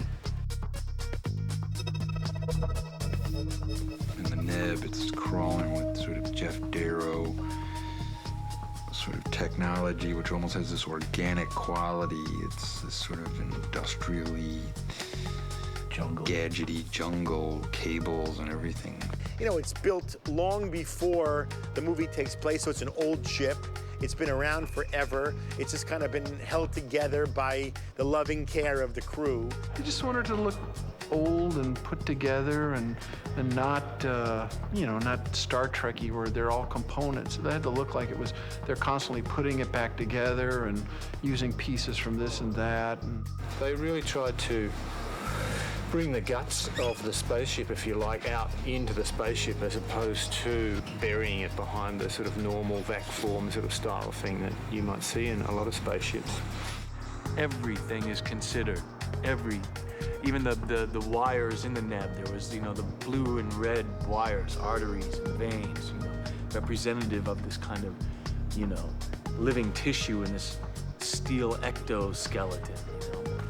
That marriage of machine and man everywhere in the picture, everywhere. It's different. God, it's almost Chinese, Sanskrit.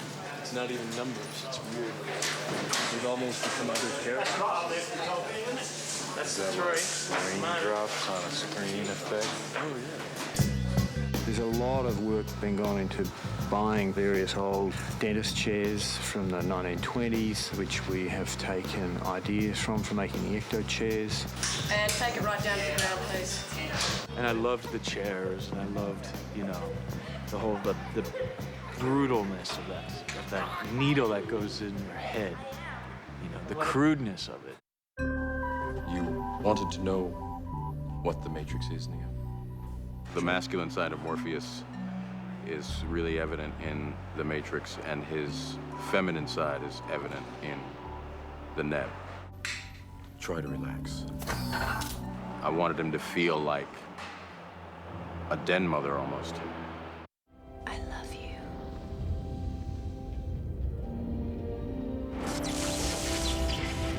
Cut, there's a fire. And fight. I just think if she's just more, maybe feminine even, because she's really kind of, you know, warrior-like in The Matrix, and then in the Neb, she's more of a woman, I think.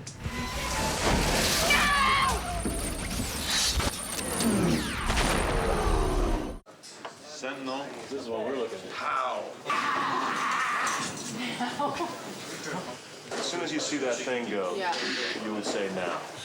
And my hand is on here, and I pull this out at the same time. I say now and then push. Oh.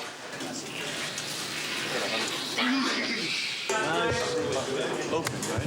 My eyes are open. Thanks, guys. I know. Bye. Is it before the now or after? It's before after the now. It's after the now? How does she know I'm back? She's connected. Faith. So it's not because I opened my eyes? Nope. Why not? I don't want to see your eyes open. Dark. And how, if she pulls the plug, how does she know I'm back? She knows. Is there any cue from her phone? Is there? How does she know? She knows. Sure, if you want. You want to grab it? Sure. I want it to break. No, stop it going on the Is he line. back?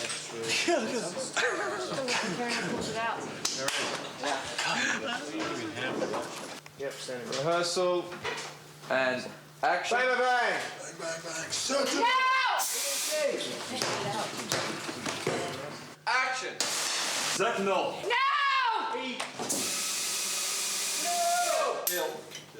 Kill. Bring it right down hard onto this. It's completely still. And we're only coming through here and now it's into I just want to go on record saying it's disgusting. We're proving our love for our babies right here. Baby's not acting enough. Bring the baby up.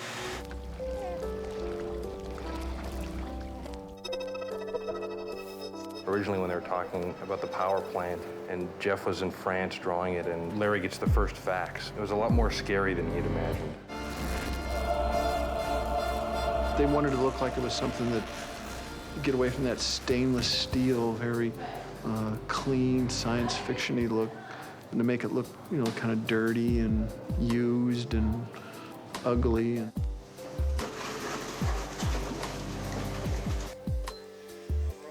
Before we actually shot the pod, we had shot it about 7 times. mainly on video, but the stunt guys have had to get inside it to see how the breathing mechanism would work. Special effects guys had to test how their skins broke. The prosthetics man had to deal with all of these little pieces that prop guys had made.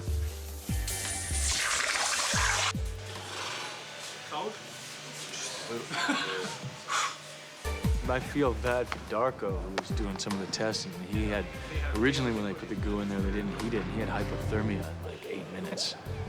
Okay, let's get him out of there now. Thank you very much, Darko. By the time the actor got in there, they figured out they should heat it up.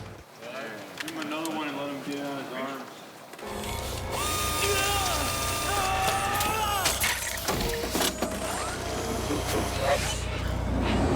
And this pod, or that pod and that pod. All three? I can't do all three. Not that much, but out is I haven't good. got the chaos to do all three. Have I? That's good. That's good. And action. Light. You know, we were shooting the end of the movie, and he had lost a lot of weight, and he shed another 15 pounds for the end of the pod sequence there. I mean, I wanted to look very, emaciated when I came out of the pod and when I'm on the table to recovery. And I think we got the effect there pretty good. He shaved everything, his head, his eyebrows. The thing about that is just people I found when I would have conversations with people, they would be kind of like, and I'd be talking to them and they wouldn't look at me. It was weird.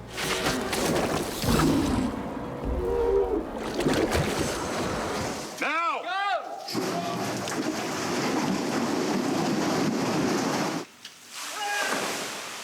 It kind of felt like we just sort of crashed to the end, It wasn't a graceful end. We just were trying really hard to get everything done.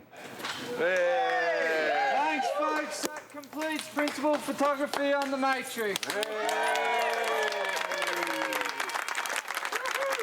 I remember distinctly feeling very tired and very relieved at 1:01 in the morning when we ramped, which was Neo's number, by the way.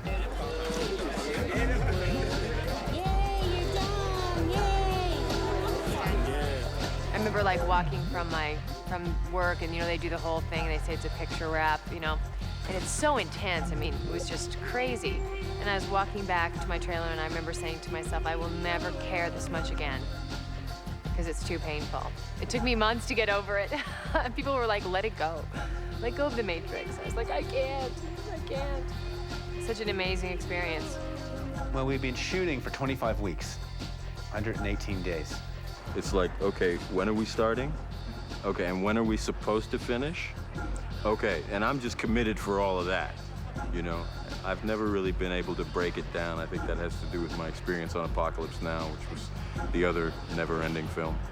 You don't expect any film to be as successful as The Matrix was, so I guess we hope everyone that you work on will be, because, you kind of die a little bit every time you finish a film, you leave a lot behind. Editing is all about, it's a cumulative process, and it's all about trying different things, taking things out, putting things in, taking 2 steps forward and 1 step back, being not glued into your ideas, being open to what the film wants to be. There's always a core that they're working around. There's a moment in each scene where there's a shot that's so clearly designed as a key spot, and the scene leads up to that point, or it comes down from that point. But it really gives you something to work around. It gives me something to work around as the editor. The way a shot's typically set up, you show up and there's only one shot. That's the only shot they're interested in getting. And you look for it. You take the finder and they look for it, and you can spend a long time, a lot longer than most crews are used to, looking for that shot, working it out, getting it right. But it's so time efficient because that is the shot. You don't have to come up with other coverage. This shot leads to the next shot. And you only have to shoot exactly what's being used. They just shoot what they need, which is very economical. And also, it's fun to watch it, because when they shoot it, you see what the scene's gonna look like, and you see what you're gonna get. We had visual effects companies in Sydney and in the US. Mannix is the main company out of San Francisco, but we had 2 companies, Animal Logic and D-Film, in Sydney that did a significant amount of visual effects. Maddox, I gave almost all the creature work went there and the bullet time type stuff. Animal Logic, I gave them the big climactic code hallway and like the exploding agent. D-Film tended to do difficult compositing. Things like when Neo jumps off the skyscraper and they did the helicopter crash and things of that nature. Early on, the studio tried to get us to take out the helicopter scene. They thought we didn't need to add that as well, and of course we were passionate about the whole sequence. They eventually agreed. Well, the helicopter crash is, I guess, one of the big money shots for the film because it's just so outrageously complex and so just visually intense that it's really trying to be the definitive action sequence, or at least that's our interpretation of it. So the combination of miniatures with live action, with stunts, with CGI, it's a very big sequence. We were very specific and we wanted the glass to explode in sort of an ever-expanding circle, and to actually figure out how to make the glass do that and to figure out basically what glass to use and what explosives to use probably took 3 months of heavy-duty research. This was basically concentric rings put behind the glass with pyro charges that were all triggered to a certain timing.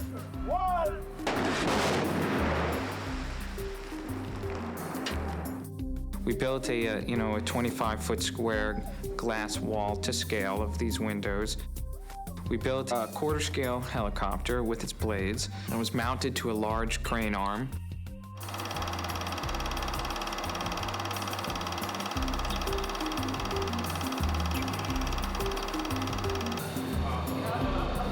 Oh, yes.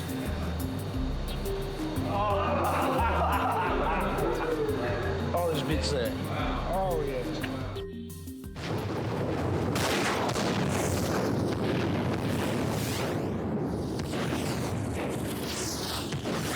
That was the very first thing that we started doing in 1996, and that was one of the last 4 shots that we finished in the movie. And you're working the entire time towards making it perfect, and all the little pieces, there are a million little pieces that were invented to make that make sense. We had virtual backgrounds, which were ways of literally photographing the real world with still cameras and extracting from the stills both shape and texture, and then making a CG construction out of that. Once we've reconstructed it, now we can move your virtual CG camera around anywhere in that set. It's used to basically put together backgrounds for shots where we could never have conceivably shot it with a camera. You know, if you'd have done this with a camera, you'd have seen camera track, rails, rig, crew, people. This allows us to go in there, like take the stills when the set's empty, and then build the whole set artificially, in fact. And you get a photorealistic set. Everything begins with a simulation, and all the math for how to shoot it works backwards from there. In this particular rig, there are 120 cameras and 2 motion picture cameras set up. We analyze what real frames we have, and we can create new frames of moments in between the captured frames to make moves longer or stretch them out or do time compression effects.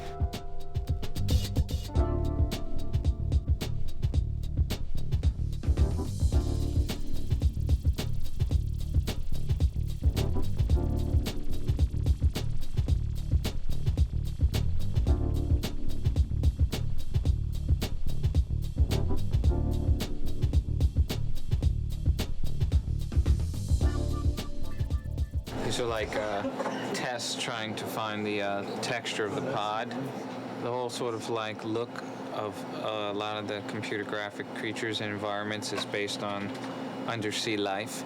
They're much more light absorbing and scattery light and wild colors and things like that, which no other creatures to date really have this kind of quality. Everything else is out in the sun or in like, whatever, normal lighting, traditional lighting. How about, you got like, let's see some pods. This is all computer graphics, just like we were just talking, the babies grow inside there. And it's sort of like Big Daddy Roth meets Jacques Cousteau. Just bring the animation until like there, yeah, then cut it off. Okay.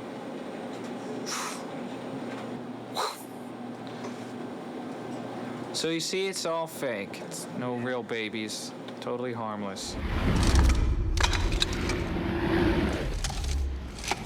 I believe in film as a visual medium, first and foremost. I think sound, meaning sound effects and music, are incredible, powerful tools. Easy, Neo. Easy. Get this thing out of me. Don't touch me. Get away from me. Stay away from me. But I think ideally the film should stand up on its own. So I'm a big fan of, at least through the very first cut, keeping the film pretty raw and pretty naked, so you can watch it and get some rhythm from it without the help of music and effects. Easy, Neo. Easy. Get this thing out of me. Get this thing out of me. Don't touch me. Get away from me. Stay away from me. Because music and effects are always going to make the film stronger, but you don't want them to become a crutch, at least without knowing they are going to become one. Sometimes you say, I need that crutch. I am a sound designer supervising sound editor, which basically means I'm responsible for coming up with all the noises in the movie. This will feel a little weird. You know, obviously there were a lot of definitions in that movie about the nature of reality, and so I had to make a lot of definitions about the nature of the sound that defined reality or non-reality. No one's familiar with the sound of a squiddy. No one's familiar with the sound that the neb makes. We're watching dailies, and there was the incredible shot where the camera is pulling over the fetus, or not the fetus, the baby that was in the pod, and it's filling up with water, and the camera is pulling over it, and then the valve closes up. As the first take of that came up, they made this like shunk sound effect with their mouths. You know, it's to them like they had the sync track in their head running. It's usually a pretty good guide as to what it has to achieve. You know, that thunk was about 45 different sounds all put together, you know. Everything from plunger sounds to, you know, whacking a tire really hard and reversing it. You know, there's all kinds of crazy, like, toilet-type sounds in there, and, you know, but in the end, it had to just be thunk. We recorded for all of the fighting whooshing, which is an important part of it, which in the Hong Kong films is usually fairly simple. You know, it's the same kind of whoosh over and over again. We went to technical junkyards and collected everything that made any kind of sound when you moved it, and you know, we brought all the stuff in the studio and made every kind of whistling whoosh and pitched up, pitched it down, and played with it and processed and just created literally thousands of face hits and body hit sounds and arm whooshes and leg whooshes and all of this. Trying to always have that very earthy, very brutal, very musical quality that those Hong Kong films had, you know, but I also wanted to give it a kind of definition and articulation that they never had time to really put into it. It wasn't really until I saw the movie that I saw how important that the concept of reflections were as far as the Wachowskis were concerned. Almost every scene has some kind of aspect of a reflective subtext. When Trinity first encounters Agent Smith, she's sitting on a motorcycle and she sees him in the rearview mirror of her motorcycle. You know, almost every time when Lawrence Fishburne is on the screen in his dark glasses, you see Neo reflected in his glasses. You know, the scene with the spoon moving around, it's always got somebody's face in it. I think I was able to take that ball and run with it and use reflections in the orchestra, you know, of one section against the other, or just a contrapuntal idea of place one on top of the other that would represent this reflection that we see on the screen. And that was really the key to it for me. We all pretty much agreed that an organic, orchestral, and choral approach was the best for the music, and then we could enhance that with some additional synthesizer and sampler elements. And then, you know, whatever sequences had the protagonists, we could shift the emphasis onto the orchestra. When the machines were taking over, we could shift the emphasis toward the synthesizers, and it really worked pretty well.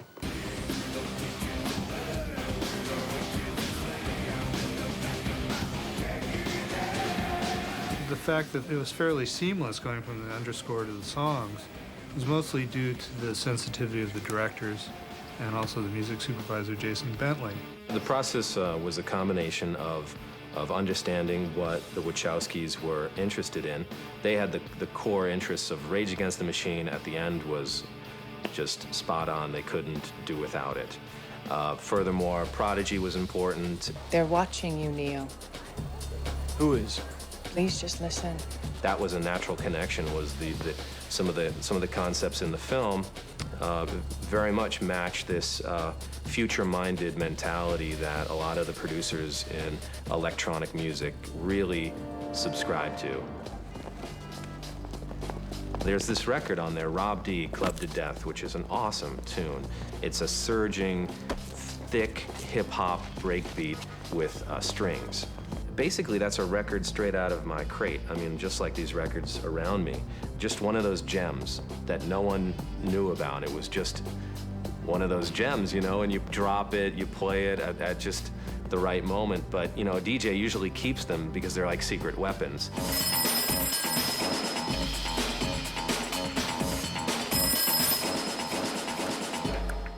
We're in. And then we, you know, began to kind of just get it all done. And it was, you know, as usual, it was a rough ride because there was just visual effects that weren't coming in time, and we had to do TV spots and a trailer, and we needed visual effects in the trailer, and they weren't ready yet. I mean, just it's always a whole, you know, tension-filled moment when you're preparing to release a movie. In the last week of mixing, I took out 2 frames because the visual effect had come in and it wasn't exactly what I thought it was going to be. And I felt that this cut wasn't quite right. I figured this is the end. This is what's going to be there forever now. And I wanted it to be right. I remember me and Lorenzo sat down and they showed us the picture, and it was just, I mean, we were so just out of our minds. I was completely blown away by it. It exceeded my expectations. I knew then that we were going to be a success. The first time I saw it with an audience was a thrill for me. It was just the excitement that ran through the audience. The fact I sat down in the audience and I could feel them going with it. I could feel them following the beats that we'd put in there. They were with them all the way, and there was applause halfway through. There was a standing ovation at the end. I remember being completely blown away with Carrie Ann's the whole opening sequence, because I hadn't seen any of that, and how powerful that was, and what a great opening that was, and how Trinity worked really well. I'd never seen myself in a movie before. And so I had a really hard time. All I could see was everything I felt I did wrong, and I just was like cringing at everything I said, and you know, it was just really, anytime I came on, I just had to do this. 2 things happened to me when I saw the film. First was that I remembered suddenly all the philosophical and spiritual lessons that are layered throughout the film. I had completely forgotten about that. And Morpheus scared the shit out of me. It was much more suspenseful than I thought it would be. I found it very moving. I was just amazed that they did what they set out to do. When the film was coming out, and then, you know, we'd hear stories about people going, you know, more than once, twice, 3 times, 9 times, 10 times, 11 times, and then some of the emails that they were getting and some of the responses onto the film's website, and then when we heard, you know, people dressing up as characters, I didn't expect that at all. Oh yeah, I ran into people who are complete Matrix freaks. The Hollow stuntman I just worked with, who just recited every line of mine back to me all the time, and I couldn't believe they've seen The Matrix so many times, and, you know. And what was really gratifying to me, though, is, you know, I'll be taking a taxi someplace, or I'll just be in some non-movie situation, and it'll come up that I edited The Matrix, and people will want to talk to me about it. People want to tell me about how much it changed their lives, or how much they saw the world differently, and that to me personally is so exciting, to be, you know, a small but significant part of a movie that can affect people on that level. That's what success is. To be in one film like that in your lifetime makes you extremely lucky. It's right, extremely fortunate to be involved in a project like that. I've had the good fortune of being involved in 2, with Apocalypse Now, which is not the commercial success that The Matrix is. Domestically, it grossed about $171 million, which is an enormous amount of money, and about $270 million foreign. So we're looking at a $450 million grossing movie, which is, in terms of Warner Brothers, it's the highest grossing film they've ever had. For Warner Brothers, it's done a great thing for our studio, which is the hardest thing to do, which is to have a great reputation for going cutting edge and innovation, and they really brought it to our studio. I hope they never leave. I didn't go to the awards. I just didn't think we'd win anything. A couple years ago, I had essentially the same 4 nominations for a movie we did called Die Hard. And we had the same nominations and won none of them. I had the good fortune to be at that Oscar awards ceremony, and it was fantastic to be in the audience and to have, you know, the film announced. I went into that evening at the Academy Awards thinking I had a shot, but thinking I wouldn't win. And I remember saying to my wife at one point, sitting next to me, I said, "It's really boiling in here, isn't it?" And she says, "No, it's really pretty cold. The air conditioning's up full tilt, I'm freezing." Getting the award was completely Matrix-like unto itself, just because, you know, you walk up there and none of it seems real in any way, and you're looking at these lights, but then you go through the curtain, and it's exactly like leaving the Matrix and going into the real world. It's just you go through these curtains, and everything's all black. There's all these people dressed in black, you know, tuxedos, with wires and gaffer's tape everywhere. It was just this completely, like, rigged, dirty, crazy world. It looked exactly like the world that the people in the Neb lived in, you know? Whereas up there on the stage was this manufactured world that I got to be in for a moment. So that parallel was almost too much for me. It was almost a total breakdown. It was sad that at least I think Bill Pope and Owen Patterson both at least should have been nominated for, I mean, if you believe in awards or not, but I thought they should have at least been nominated for what they did. I wish we'd gotten more nominations. Maybe we would have won more awards, but it won awards across the board. It won awards in England. It won all the crafts in LA. The sound people gave it an award. The editing union gave it an award. It was just a miracle that it worked so well. The idea is that we're going to make both these movies, Matrix 2 and 3, at the same time. It's not as if we're shooting them back to back, because it's one giant movie that will then be cut in half and they'll be shown in 2 sittings. Everybody calls these things sequels, but from the first time when we were working on Bound, and Larry and Eddie told me about The Matrix, they always thought of it and presented it as a trilogy. And so these next 2 movies are the second and third parts of a trilogy, by which it's really important to see the difference, because these movies will be able to watch, you'll be able to watch all 3 movies together and see one big story. It's the same antagonist, it's the same heroes, but you might as well call it Matrix Squared and Matrix Cubed, because I think those are the levels it's going to. The Matrix was an undertaking. This is a super undertaking. Now we gotta hide things and gotta be careful, because people are constantly looking over their shoulders. Because there's a lot of stuff in the movie that, if it gets out, it'll ruin. It'll probably get out eventually, but I just hope it doesn't, because it'll just ruin the surprise. It's been a very difficult task to mount these movies. I mean, they're enormously expensive, which is always an issue. And of course, Larry and Andy are doing things that are groundbreaking again.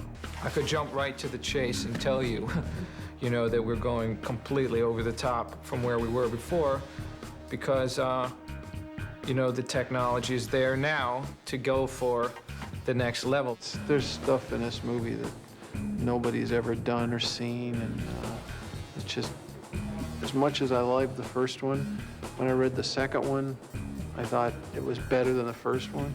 And when I read the third one's better than the second one. So I mean, they're gonna be tiring.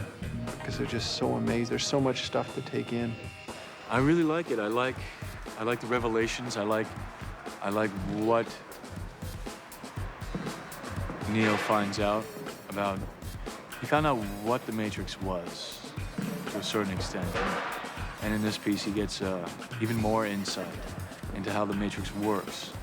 Well, this time we know the end of the story. And this time we know what worked and what didn't work. I'm really anxious to see what the look will be in the real world in the next two pictures. That, I think, will be probably, or has the potential to be something really, really interesting. You know, you should study up on your Hegel and Kant and Descartes and Judeo-Christian traditions and all the different things that are going on, because it's explored in the second and third movie. And when you see them as a whole, I think you will find there is a philosophical overlay to this entire thing that is quite profound. It's very rare that you actually get to merge what you do with what you believe in. And The Matrix has so many principles that I dig, so I think people are gonna love it. 5 kicks this time. 5 kicks. Last time was 3. Last time they wanted 3, but I said 4. This time they said 5, so I don't know what we're gonna do. I might have to do this. No, I don't know. We'll let you know. To be continued. The end.